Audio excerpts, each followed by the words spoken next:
Adding an awning to your array of touring accessories allows you to increase the living space of your van, as well as providing an area for keeping outdoor kits safe from the elements.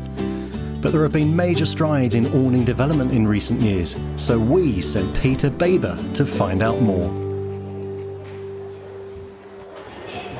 Whoever described awnings as a divorce in a bag was probably onto something, if you've ever seen people try to put one up on your average caravan park. But actually there are huge advantages in having one. They can hugely increase the space in your caravan or motorhome without you having to trade up a model. They don't necessarily have to be very heavy, because a lot of them now come with air awnings, which is an inflatable awning, and even the ones that still have poles, the poles tend to be materials like carbon fibre, which is very lightweight. They can be expensive, some cost as much as £2,000, but you could also get ones for as little as £200. So what's really good about awnings? Well, I'm no expert, but I'm here with somebody who is. Andy Harding, the manager of Sell at Leisure. So Andy, what's new in the world of awnings? Current trend is definitely moving towards the air awning. It opens up awning ownership and usage to a lot of people that probably would have been put off just for the convenience of using them. They have their place in the market as an easy, more convenient way for short breaks and holidays. That still doesn't rule out poled awnings, which you probably use if you are possibly going to go for a bit longer time, or if you're looking at seasonal pitch, where again you go for thicker material and probably a larger pole. It's more rigid and it can cope with a longer length for the weather conditions. Is there anything else that people should consider when they're buying an awning? Really is what your needs are. So break it right the way down for if you're going to be using it for weekends, if you're going to be using it for seasonal or holiday use, which will narrow down a lot of the market anyway. And then it's what you're willing to put up with as far as longevity of putting it up and complications.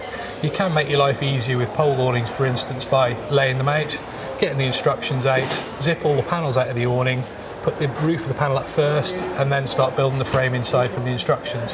And again, with the air awning, if you lay it out first, you can get a fair idea of where all the valves are before you start pulling it through the awning rail. Thanks very much, Andy. No problem at all. And now I'm off to see how Colin from Isabella puts up one of their porch awnings. Let's take a look. Meet Colin, a man amongst men in the world of awnings. What he doesn't know about cross members and tent pegs, frankly, isn't worth knowing. Now Peter is giving him a hand with this one, and for our demo, Colin isn't putting out the ground sheet or attaching the draft skirt onto the caravan. Two jobs that you'd normally do first, but when you're up against the clock like this, there just isn't time. The chaps have started by unfolding the awning and threading it through the van's awning rail. You then slide the awning into place, making sure to accommodate the caravan's entrance door.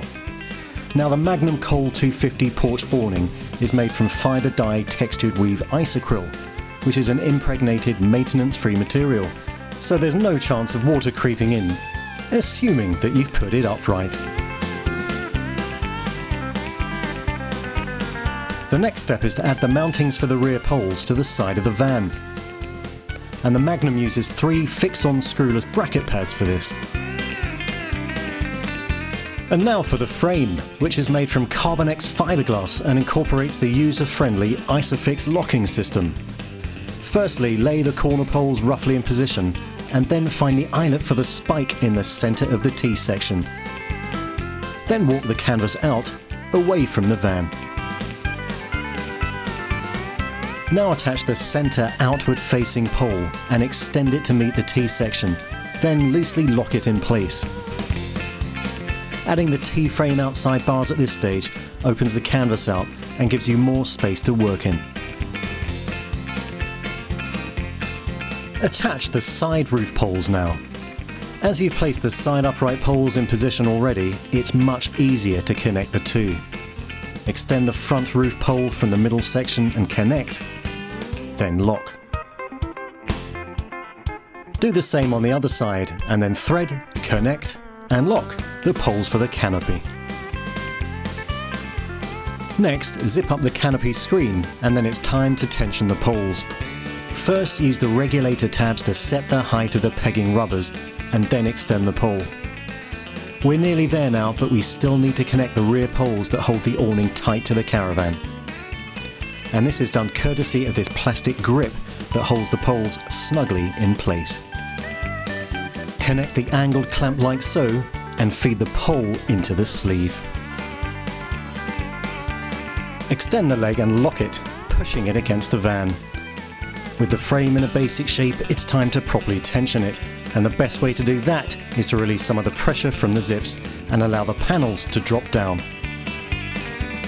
Now, unique to Isabella is this special tool to tension the poles, and it enables you to have a nice tight awning.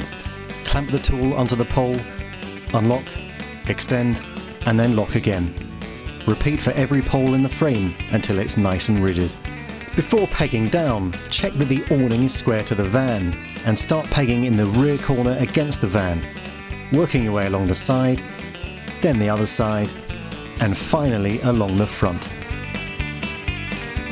Now, the optional extras for the Magnum Cole 250 porch awning include this sun canopy, and there's also a fairly huge annex you can add on too. And that's really all there is to it. Thanks, Colin.